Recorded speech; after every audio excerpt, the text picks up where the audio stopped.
Welcome back to my channel. ഇന്നത്തെ video പാൽ പൊറോട്ട റെസിപ്പിയാണ്.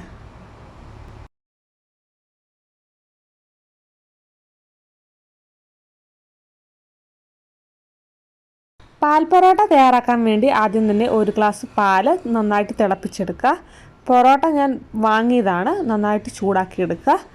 പാല് നന്നായിട്ട് തിളച്ച് വരുമ്പോൾ ബൂസ്റ്റ് അല്ലെങ്കിൽ ഹോർലിക്സ് ഏതെങ്കിലും നിങ്ങൾക്ക് ഇഷ്ടമുള്ളത് ആഡ് ചെയ്ത് കൊടുക്കാവുന്നതാണ്.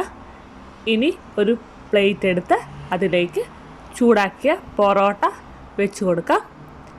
അതിൻ്റെ മുകളിലായിട്ട് തിളപ്പിച്ച പാല് ഒഴിച്ചു കൊടുക്കാം. ഇനി നട്ട്സ് ആഡ് ചെയ്ത് കൊടുക്കാം. ആൽമണ്ടും കാഷ്നട്ടുമാണ് ഞാൻ എടുത്തിരിക്കുന്നത്. പൊറോട്ടയുടെ മുകളിലായിട്ട് ആഡ് ചെയ്ത് കൊടുക്കാം. ഇഷ്ടമുള്ള നട്ട്സൊക്കെ ആഡ് ചെയ്ത് കൊടുക്കാവുന്നതാണ്. ഇനി അല്പം ഷുഗർ മുകളിലായിട്ട് ഇട്ട് കൊടുക്കാം.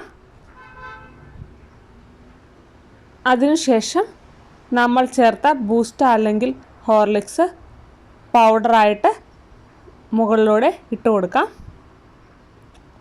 വളരെ ടേസ്റ്റിയും ഈസിയുമായിട്ടുള്ള ഒരു പാൽ പൊറോട്ട റെസിപ്പിയാണ്. എല്ലാവരും ട്രൈ ചെയ്ത് നോക്കുക. വീഡിയോ ഇഷ്ടമായാൽ ലൈക്ക് ചെയ്യുക, ഷെയർ ചെയ്യുക, കമൻറ്റ് ചെയ്യുക, സബ്സ്ക്രൈബ് ചെയ്യുക. മറ്റൊരു വീഡിയോയുമായി കാണുന്നവരേക്കും ബൈ.